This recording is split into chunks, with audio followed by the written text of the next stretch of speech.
thank you for coming on and talking with me. We're gonna have some real talk, I hope, and we're gonna talk about something that you feel should have been addressed, or you were hoping would have been addressed in the classroom, but either it was not addressed enough or perhaps not at all. So, what is the topic that you are going to be choosing to talk with us about?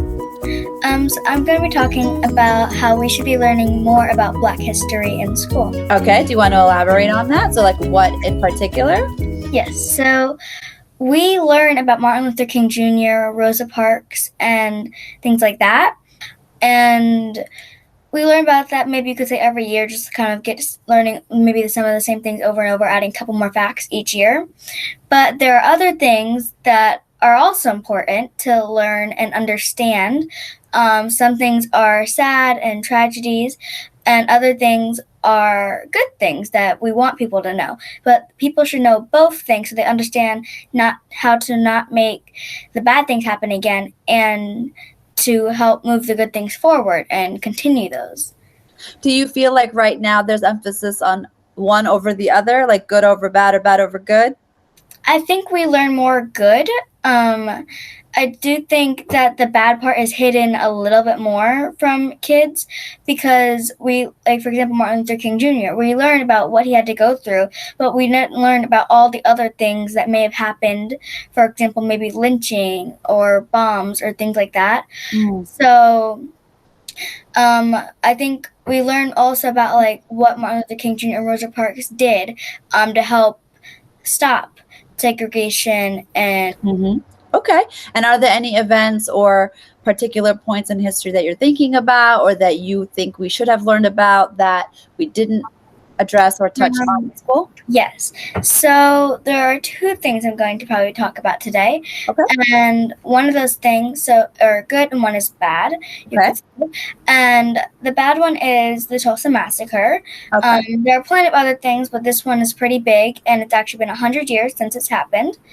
And for the good thing, I'm going to be talking about Katherine Johnson, who worked for NASA, and she is a really smart mathematician, and she did a lot of good work for them. And there's a movie about that called Hidden Figures. First of all, what the Tulsa Massacre is basically Black Wall Street is where the Black people decided to create their own businesses, and it worked. They bought from each other, they helped each other grow, and they became very rich and successful. The white people did not like that. Most of the white people, not all the white people, some of the white people did not like that, and they decided to basically burn down a Black part of the town and kill them, do whatever they could, and things like that. So there was bombs being dropped from the air and ground. So people had to evacuate, and it did burn down Black Wall Street. So a bunch of the things that weren't burnt down were stolen, and everything else was burned down. So they had lost their homes, their money, everything they had to build up from the ground. They had to restart all over again. So that's what the Tulsa Massacre is. And why do you feel like it's important for that to be taught or focused on in school? Well, people need to know about this, not only because how important it is and what happened and how it's such a bad thing, but also to make sure it doesn't happen again. And people should understand it to make sure that it doesn't happen again. Well, obviously, we want everyone to be successful and rich. But what we don't want is, it's going to be hard to stop racism, but it's something we want to work towards. But specifically within that, we want to stop people from what we don't want to happen again is any more of those killings, murders, bomb droppings, any more of that huge massacre. So I love what you said about we, of course, want everyone to be successful. Do you think that's a place that we've reached, though, where everyone actually is happy for everyone else's success? Or do you think that we actually have to work on being happy for other people and not seeing their success as a threat to us? I think we need to work on it a little bit, because there are people who are happy for other people being successful, but then again, there are people who are not. And there are also people who aren't as successful and maybe need help getting there because they don't have as many opportunities. So, but I do think we do need to work for everyone being happy for everyone else, not being jealous of other people being more successful, because at a certain point, we're all going to be successful if we help each other get there. And then what about in terms of the generations that come afterwards? So let's say, like, so we have the Tulsa Massacre that you talked about. You had Black Wall Street. You had all of these incidents happen at this location. And now those families lost their homes, lost their jobs, lost their status that they'd worked so hard for. So some people might think like that, oh, that was just one event. You know, it happened and it's over. But we know better, and we know that it impacts generations coming after that. And how do you feel about that? Well, I do know, especially according to the, or I guess about their case study of Tulsa. Who did this case study? I think it was Harvard. Okay. Basically, what it talks about is it impacts the generations not only that were there. So maybe there was a grandmother, a mother, and a daughter there that at that time, if they died, there were so many more generations that could have come to today. That's 100 years ago. Probably like 2 or 3 more generations that could be existing. And if they were able to survive, they lost so much money they could have given to so much wealth, so much successfulness, so many things they could have given to their next generation that would have helped them be more successful. And for example, if maybe they started off with $100, that could right now could be made into like $100,000. If that hadn't been burned down, that hadn't been lost, if it impacts all these generations in so many different ways, from money to just them not being alive. So the generational wealth is definitely impacted. Yes. Like, they got pretty much a 100-year head start. And it's not fair. The people that burned down Tulsa Massacre, they may have thought about how it impacted next generations, and even if they didn't, it still did. So there are people who are alive today who are not because of that. But people who are alive don't have the money they could have had, the successfulness, the businesses they could own right now.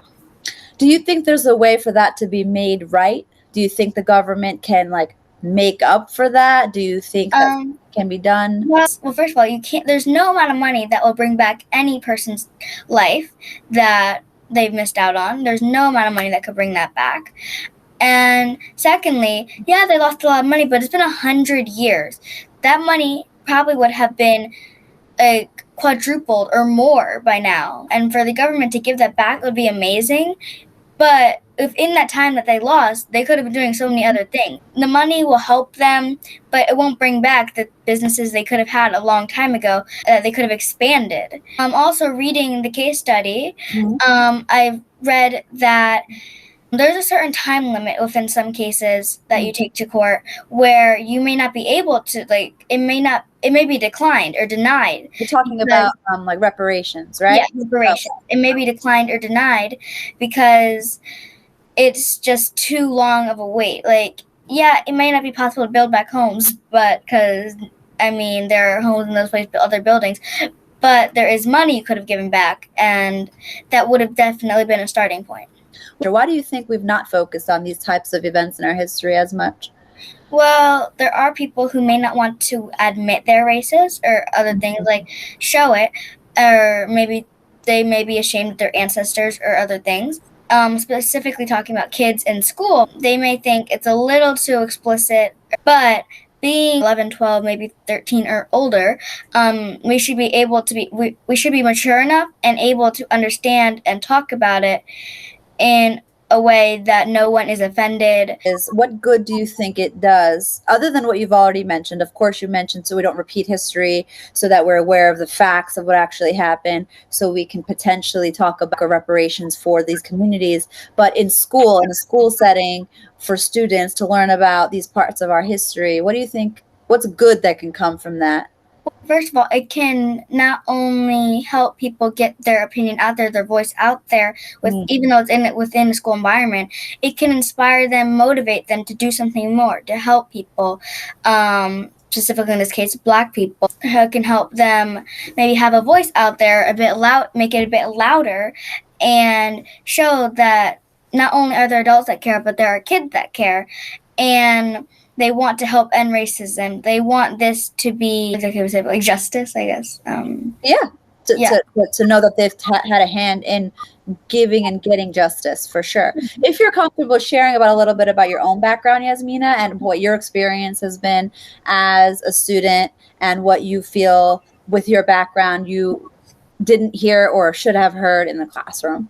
Okay, so first of all, within the classroom, we learn, like I said, about Martin Luther King, Rosa Parks, and other things like that. Now, knowing that, my mom works in inclusion and diversity, so she knows a lot about and how to, I guess, make things more diverse, how to include people. So she gives me that information, and she tells me that because she believes I am able to understand it, and she wants me to understand it. And she's been giving this information since I was younger. It didn't start out with maybe specifically addressing Black people and things. It may have started out with just education, but eventually it's advanced because I've gotten older, I've gotten more mature. And besides that, I'm half Indian and half Black. My dad's side, so my Black side of the family, and other things like slavery and other things, to find ancestors that go past maybe great grandmas and grandpas, to find them is very lucky. You're very lucky to find those because it's very hard. Not only knowing that slavery may have changed names, the master may have had a child with a slave, and also their name might not be in the record, the parents' names, because they not only have been enslaved, but they may have been killed, they may have been moved. Many other different causes that have affects how we find our ancestors and things. And just getting to know the name is nice, but there's so many different spelling. It has a big impact on that too. So as a student, as somebody, as you're saying, is half Black, half Indian, having ancestry with slavery, what does it mean to you for this conversation to be present in a classroom? Well, first of all, it means a lot because that way more people are getting to understand, getting to know what happened, not just, oh yeah, Martin Luther King may have helped there. And it's good that he helped. It's good that we know that, but also other things. And yeah, we learn about slavery, how masters may have abused the slavery. We don't know. And we learned about the Underground Railroad. We don't know about Tulsa Massacre. And to be able to talk about that would be amazing because not only do I have strong opinions, other kids may too, and people get to learn about that more and further their knowledge. So would you say that you would feel more acknowledged and you would feel more seen and that it would be a more fuller picture of what actually was happening? Mm-hmm.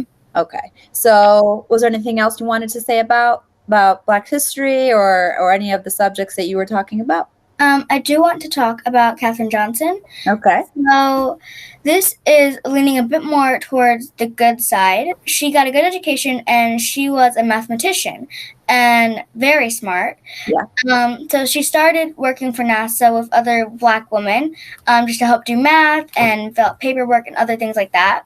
So her calculations, because she was able to move up in NASA, besides already being in NASA, which is amazing, she was a mathematician whose calculations of orbital mechanics were very important and helped to the success of the first U.S. crewed space flights. So kids, when they were younger, 1960s, 1950s, or even 1970s, later on, or maybe later on, earlier, just heard about her, all these other women, may have wanted to become doctors, scientists, mathematicians, because they see that this woman in the papers, maybe on a television, depending on what they had, they see this woman becoming a great mathematician who works for NASA and was a very important part of helping this spaceship go to space. And they would have wanted to become a mathematician. And why I say this is because on TV we see sports and other things similar to that.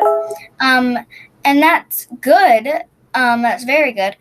But if they want to become a basketball player, football player, soccer player, that's great. But it'd be also amazing if they saw, maybe if you see a doctor, a scientist, mathematician, engineer, artists, teachers, other things like that were also on the news, including, sports are there, these things are also there. They may have wanted to become something like that. and that may have changed. So you may have had more Black women and men go into NASA, more Black women and men become doctors, more Black women and men become teachers. And now that impacts today, because then we could have been so much more advanced. We could have had more people in this field of education doing this instead of maybe having to wait a couple more years because they didn't know about this until later on. What do you want to do when you're older, Yazmina? So I want to become a biomedical engineer, and eventually after that I want to become president. Can't wait. I can't wait. Now, I do think it's interesting that you mentioned Katherine Johnson, who is so impressive. So impressive. One thing I find amazing is the fact that, so there are segregated bathrooms, right? Eventually at the end, I am spoiling it a little bit, but eventually at the end, her boss kind of tore down the sign that said white only, and now it's just woman in general.